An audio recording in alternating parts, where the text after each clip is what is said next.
Շնորհակալություն Արա, արդեն երկրորդ տարին կարծեմ է շատ կարևոր ֆորումը կազմակերպելու համար եւ շնորհակալություն այսօրվա քննարկման մասնակիցներին, որոնցից ոմանց ճանաչում եմ շատ լավ, ոմանց ծանոթացել եմ 3 եւ մի կողմից դա բարդացնում է գործը, որ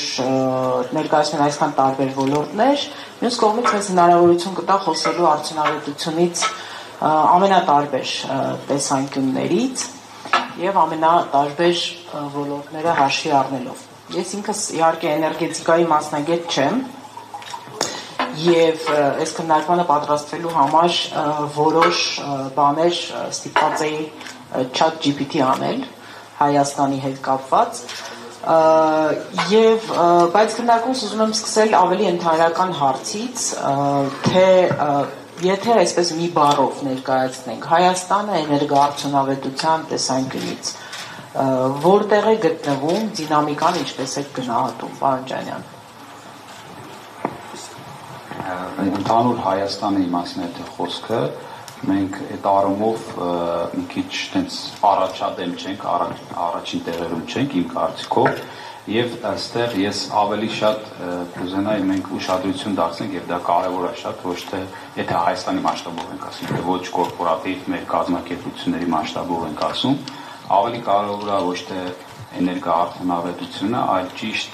ճիշտ բաշխում էներգիայի, այսինքն հիմա կարևորագույն խնդիրն է եւ աշխարհում եւ Հայաստանում դա Դա ի վերջո էներգոարդյունավետության մասին է, չէ՞, խոսքը։ Հա, բայց էներգոարդյունավետություն ոչ թե խնայելու առումով առաջինը, որը բոլորիս առաջինը դա ենք էլի բանանում հասկանում, այլ ճիշտ, այսինքն էներգիայի սպառումը եւ գեներացիան պետքա ժամերով իրար համապատասխանեն, այսինքն մենք գիտենք, որ ունենք պիկ երեկոյան ժամերին, սպառման պիկ եւ իսկ արտադրությունը հակառակ ցերեկվա ժամերին արևային էներգետիկայի պատճառով ցերեկվա ժամերին պիկ արտադրության այդ պիկերի համապատասխանությունն ավելի կարևոր եւ դա էներգոարդյունավետության կարևորագույն Հայաստանի մասշտաբով հարցն է եւ դա է նաեւ պատճառ հանդիսանում որ չենք կարողանում ավելի շատ զարգացնենք ալտերնատիվ էներգետիկան վերականգնելով որովհետեւ այդ պիկերը ինչքան եթե հիմա այս վիճակում զարգացնենք այդ պիկերի տարբերությունը ավելի է մեծանալու քանի որ ցերեկվա ժամերին ունենալու են շատ մեծ գեներացիա, որը չեն կարող պահպանել, կուտակել եւ սպառել երեկոյան ժամին։ Դրա վրա պետք է ուշադրություն դարձվի եւ այդ առումով ենք մենք այդ հարցի շուրջ ոչ մի լուրջ առաջադեմ չկա եւ հիմա գլոբալ առումով այդ կարևորագույն հարցը նաեւ գլոբալ առումով, որտեղ էլեկտրոէներգիան դա շուտ փչացող ապրանք է, այսինքն ինքը վարկյանի շատ ավելի արագ եթե չէ սպառում, ինքը անօգուտ է փչանում է, այդ առումով շատ տենդենց կա աշխարհում, որ դա նման է գյուղատնտեսությանը եւ շատ հազարամյակներ առաջ կարևորագույն խնդիր է եղել գյուղատնտեսական ապրանքները ինչպես պահպանել, քանի որ իրան պետք է արագ սպառել, այլապես ինքը փչանում էր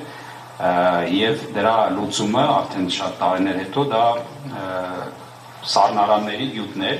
եւ այդ սառնարանի գյուտով գյուղատնտեսությունը լրիվ ուրիշ նոր этап մտավ, այդպես էլ էներգետիկան պետքա արդեն կա իհարկե պահպանելու կուտակելու ձևեր էլեկտրոէներգիայի այդ շուտ փչացող վարկյանական փչացող ապրանքի, բայց դա պետքա այդ թվում Հայաստանի եթե վերադառնալ Հայաստան պետական ինչ-որ ծրագրերի միջոցով այդ ոլորտը զարգանա, այսինքն էլեկտրոէներգիայի կուտակման ոլորտը, դա կարևորագույն խնդիր է, որ այս պայմանությամբ ոչ մի ինչ-որ քայլեր չի արվում այդ ուղղությամբ։ Պարոն Ջանյան, բոլոր խնդիրները միանգամից թվարկեցիք քննարկելու քիչ բանից։ Չէ, կատակ եմ անում իհարկե, եթե ամփոփենք, կարելի ասել, որ մենք ունենք ռազմավարական մոդել։